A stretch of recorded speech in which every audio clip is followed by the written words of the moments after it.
grab up, 'cause it's happening everywhere. That is one big Spelled out, that's smart. Yes. Okay, welcome to the third edition of the Union Yes Iowa podcast. Today we are talking to Alex Drzycimski, Campaign Director, Iowa Coalition of Retirement Security. Fighting for dignity in the retirement. The mission of the Iowa Coalition for Retirement Security is simple. Bring Iowans together to advocate for the retirement security working people deserve. With 45% of American households with no retirement savings, retirement security is in a crisis. Hardworking Iowans deserve better. Together we will hold accountable those who will make the retirement crisis work by standing up and advocating for retirement policies that will help working class. Sign up at the on their Facebook page, and they will keep you updated on the latest retirement issues facing Iowans and ways you can get involved. Welcome, Alex, and thank you for being here today. Thanks for having me, Lance. Good to be here. Well, could you tell us a little bit about what the Iowa Coalition of Retirement Security is? Yeah, so that was a good introduction. The Iowa Coalition for Retirement Security was kind of formed by a few different groups. AFSCME Council 61, the Iowa State Education Association, the Iowa AFL-CIO, the Iowa Firefighters Association, IBEW, CWA, and the laborers here in Iowa. All kind of see an imminent threat to retirement security in Iowa. We, like you said in the opening, 45% of people in this country don't have anything saved for retirement, and so we think that is a crisis. With some of the threats that we see coming. With public pensions, we thought it was prudent to kind of get a coalition together to take action against any unwarranted attacks on those. We are getting folks activated. We know there's an election coming up, and our ultimate goal, our imminent goal, is that in November, that we make sure folks that aren't going to protect retirement security for many, many Iowans are not elected into office. So that's why it's important. Yeah, I'd say that's the biggest reason. A big reason why we think retirement security is so important, especially. Like I said, public pensions, we feel those are coming under threat for a few reasons. Things like programs like IPERS and 411 are being looked at by, quote unquote, a few groups. Back in July of last year, a group called the Reason Foundation, the Senate Republicans brought them in to quote, look at the true state of IPERS. And so that made us a little concerned because the Reason Foundation is funded by the Koch brothers, Alec, a guy by the name of John Arnold that's a formerly worked for Enron. He's a hedge fund manager. And he and his friends would stand to benefit a lot from the kind of policies that they would like to move these successful pension plans away from.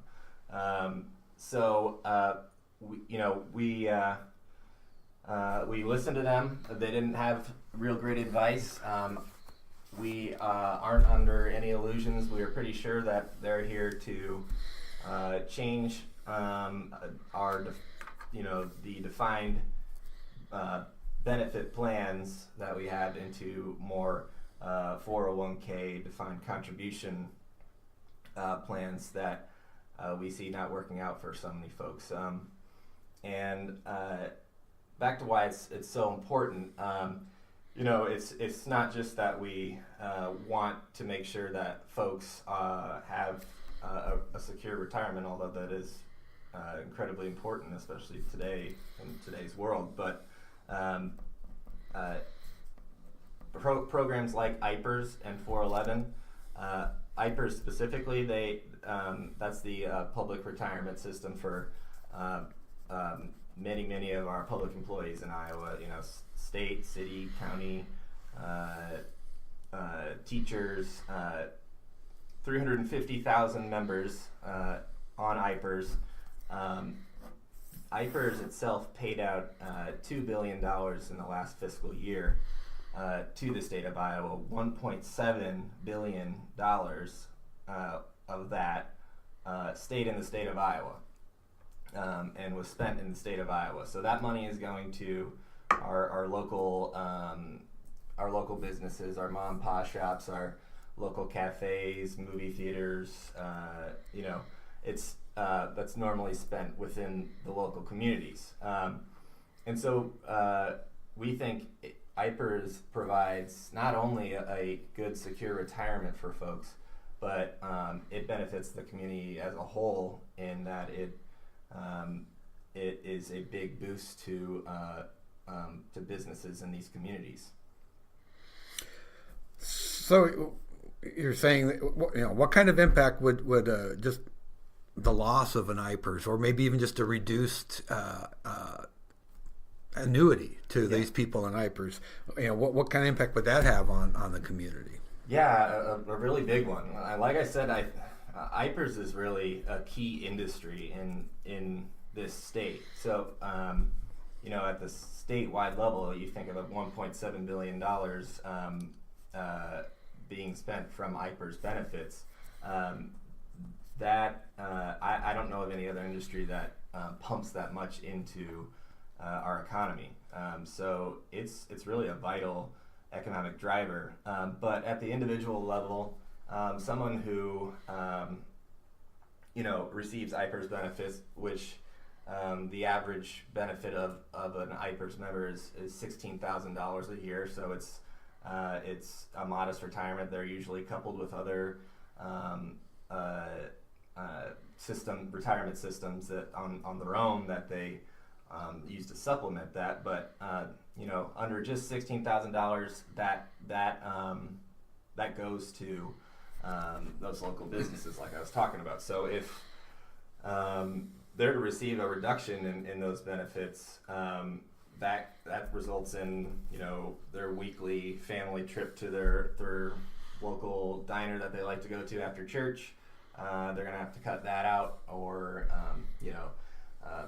getting rid of their subscription to their local newspaper. Any number of ways, they're gonna find ways to cut back their spending in the local community. So we would just see that all over the state, and that's why we think this is so important and worth protecting. So I, as a person who's not receiving IPERS, that's why I should be concerned, is the impact it would have on my community. Are there counties in Iowa that this could impact more than other counties? Yeah, sure. There are certain counties that have a high number of public employees, and those communities are especially benefited by those benefits that they receive. I don't have the numbers right in front of me, but I know I was just in Davenport last night, and in Scott County alone, $72 million was pumped into their economy, which again largely goes to disposable income type things that fuels those economies. So all communities would be affected by that. Okay, and you mentioned a couple other programs other than IPERS. Was 411, and what about Social Security? Are there? I mean, are you concerned not just about all retirement formats, or? Right. Yeah. And I should say that the coalition's goal, like you said at the beginning, is to just advocate for retirement security for Iowans. It's a big looming crisis in America right now. I can speak personally. I don't have very much saved for retirement at all. And so I don't think you have to look far to find people that are affected by this. So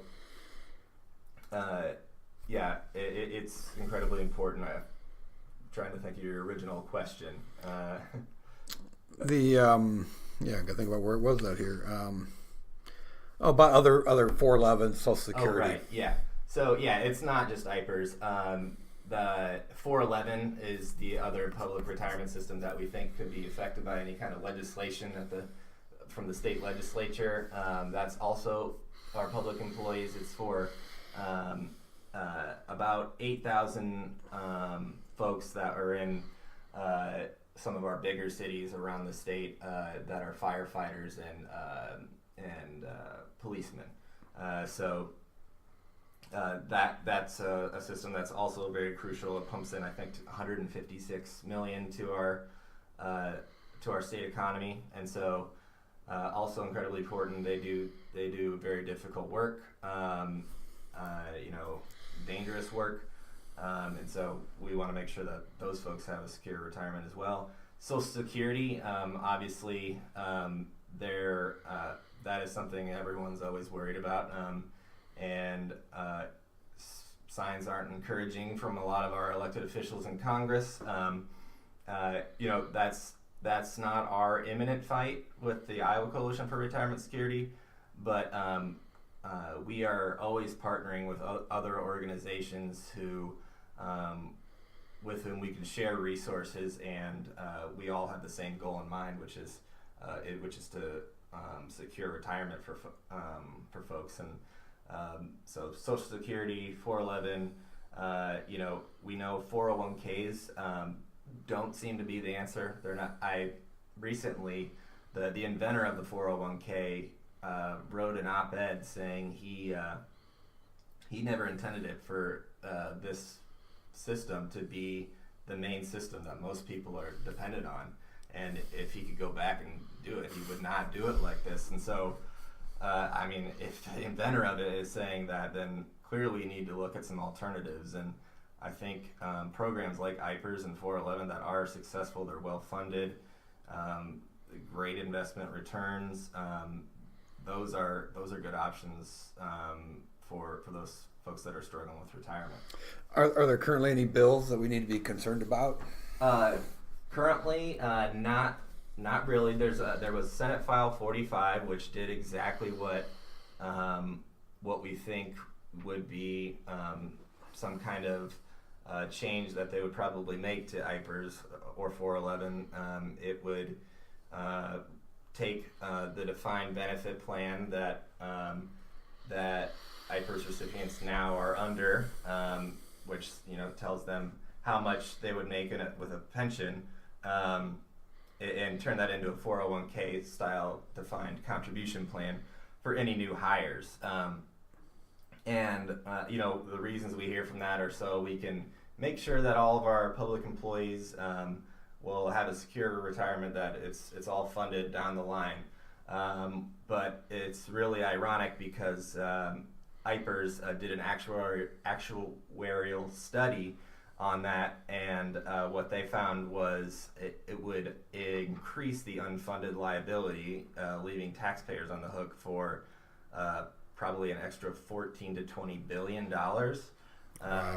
And so it's really not a viable solution, and we really see stuff like that as what they're going to offer as an alternative, and those are the same kind of pieces of legislation that those out-of-state interest groups like the Reason Foundation advocate for. That's what they do around the country.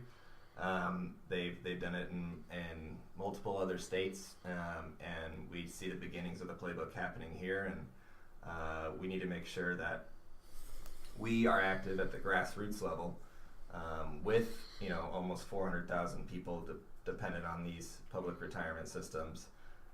It can only come from the grassroots level to defeat that kind of agenda. So how are you getting the word out? How are you getting to the community or to these people? Yeah, a lot of it is with through social media, as so much is today, and we have a website, www.iaretirement.org, and that's a great place to start. We have a lot of good resources. You can get signed up for our email alerts. We email. We're constantly building our email list to make sure that folks are informed on any updates that are happening with regard to retirement security. They know about any events that we're taking part in, and that they have the resources at their disposal to do that. So we're really, trying to inform folks. It's not the coalition's not just here for people that are under public employee retirement systems. We're here for anyone who's interested, and like I said, we think what those systems provide is so crucial to everyone, not just the recipients of them. So the other big thing that we're doing is we're kind of touring the state right now with what we're calling retirement security town halls. And we go through, some of the facts of how well our public pension systems have performed over the last few years, and just how important they are to the economy. So it's very fact-based driven in the initial parts of the town hall, and then we really go through how you can best get active, which I might as well say now, the best way to get active is to talk to your elected officials and hold them accountable, get them on record, and then let the coalition know what you hear.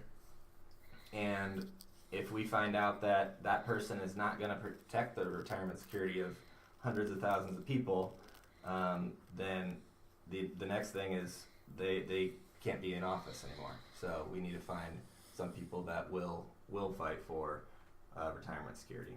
So if people want to go to these town halls around the country, not just the ones that you're presenting, but the ones that the legislators, you have information, you can provide them bullet points, how to write letters to the editors, things like that. So they just got to get to hold of you. Yeah, we have all the resources. It's just a matter of getting to us, which again you can do on www.iaretirement.org. Facebook is also a great resource. We post everything there. Again, you just search the Iowa Coalition for Retirement Security, or Twitter too is at IA Retirement. So, and if you can email us directly too at info@IA Retirement if you have any questions or need any resources or anything like that. Very good. Anything else you want to comment on or add? No, I would just say that this is. I don't think there's any more vital issue, in my opinion, that in Iowa. We are hearing a lot that that there isn't going to be any attacks on IPERS, quote, this year, and I think we hear those two words a lot, this year, but we're also aware that this year just happens to be an election year, and I think during an election year, so folks that might otherwise want to come after this retirement, they know, they don't want to piss off 400,000 people and their families. So it's up to us to just keep spreading the word, keep making sure people know that what their intentions are. If you have no plans to touch it, why do we bring in the Dryzimski Foundation? Why has the governor said that she wants to move to a defined contribution 401k like plan? Why was there the Senate 45 bill? Why are all those things happening if you have no real intention of doing it? And we've seen it happen so many other places that we just can't take their word for it. So. And some of those places did it, and now we're going back to the old system. Yeah, West Virginia was one of the first places to do it, and it was a disaster. And they decided, we're going to go back to the good way, the way that Iowa has it. So we can't let that happen here. Very good. Well, thank you, Alex, and that is all for this edition of Union Yes Iowa. Thanks, Lance. Yep.